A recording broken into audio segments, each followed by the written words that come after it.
Hey everyone, today we're going to talk about extensions in pop chord notation. What you have up on the screen in front of you are the three chords from the last video on 9ths, 11ths and 13ths, and the pop chord symbols that go along with them. So we have G9, G11 and G13. So you might be asking yourself, well, why isn't it G7-9? Because there is a 7th in this chord. And the reason is, as soon as you see that G9, we know that we have a certain set of expectations. We need to have the 7th and we need to have the 3rd, and just like with the G7 chord, the expectations are set. So if we said G7, we know we'd have the major 3rd, so the major triad, and then the minor 7th. So G9 expects us to have both the major 3rd and the minor 7th along with the 9th, and the 9th is the one that is diatonic to the key of the root. So A is diatonic to the key of G major. So same thing for G11. We don't need the 9th, but we do need the 7th and the 3rd. So that you need a root, 7th, 3rd, and then whatever the extension is. And same again for G13. Now that doesn't mean you can't have 9ths and 11ths in there, but the pop chord symbols for those would look a little bit different. So let's go down here. Okay, so here we have some different shadings on this. So, like I said, if we have a 9, we expect it to be the major 9th above the bass. Here we have C flat 9. So we have the C major 3rd, minor 7th, and then the 9th would be D, so we just flat that by a half step. So that becomes C flat 9. Now, if we were in a very sharp key, that flat 9 might not be a flatted note. It could just be, let's say we were in F sharp major, so the major 9th in that would be G sharp, and so if we flatted G sharp, we would just get G natural. So flat 9 doesn't mean that it's necessarily a flat note, it just has been lowered one half step. Same with C sharp 9. Here we have the C major triad, we don't need the 5th. Then we have the minor 7th, and then this sharp 9. So the D would be the regular 9. We've raised that by a half step to get sharp 9. So these two chords, kind of pretty.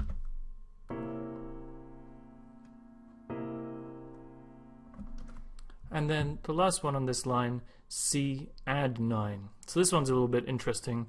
You can add all sorts of different things, and basically it's a way of getting around having that 7th in there.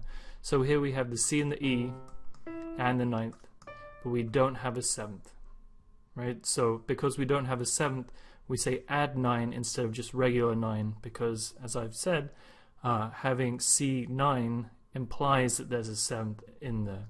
And you'll see with all of these that I make sure that there's at least a 9th between the bass and the 9th. So this D flat could be an octave down. That would be okay because that would still be a 9th, but it couldn't be right above that C because it doesn't sound right. Okay, so let's look at just a couple of others and then we'll practice. Yay! Okay, so C6, we have C, E, G, and A. Nice. So C6 just has a C major triad with the major 6th above it. You don't have the minor 6th, that's not generally a thing. You could think of this as a 13th. You might say, well, C to that A is a 13th, but remember, to have a 13th, you really need a 7th to the chord. It could be a major 7th, it could be a minor 7th, it'd be fine. So this is better as C6 because it's just the original triad plus the 6th. And then this one, C6/9, is another slightly weird one, but that's okay. That's what we're learning today, slightly weird chords. This one has the major triad, so C, E, G, and then we have the A, so the 6th, and then we have the 9th, no 7th. So C6/9 is a C chord with a 6th and a 9th with no 7th. And the reason for that is that when you have 6th chords, having the 7th on top gives you that half step that's really kind of very dissonant, a little bit unusual. So Let's practice this a little bit.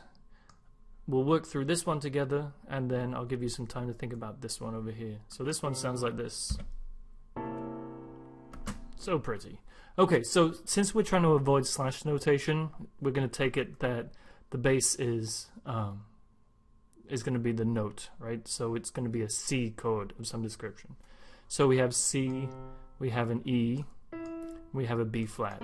Okay, so we have the three notes that are needed for these extensions. And then we're going to look at what else we have. So we have a D flat and an A. So the C to the D would be a ninth, so the D flat would be a flat ninth, and the C to the A is a 13th, and that's just regular, it hasn't been flatted or sharped in any way. So what we would call this chord is a C 13th with a flat 9.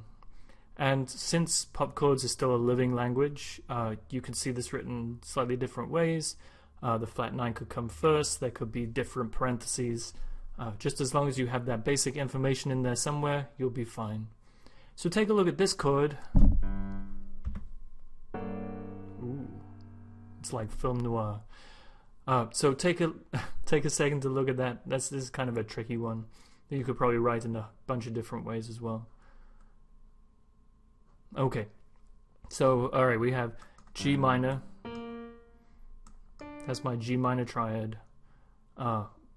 We don't have the minor 7th, but we do have a major 7th. So it's a G minor chord with a major 7th, and then it also has the 9th and the sharped 11th. So regular 11 would be C natural, this is C sharp.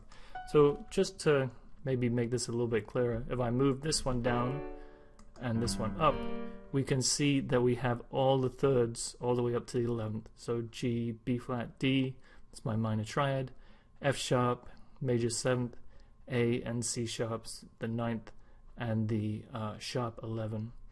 Put that back up there. So this crazy pop chord looks a little bit like that. And again, you probably find other ways to write that, but this is the way that I chose. So hopefully that's not too confusing. There's a pretty good cheat sheet for this up on eCampus and on the Theory Vault. So enjoy.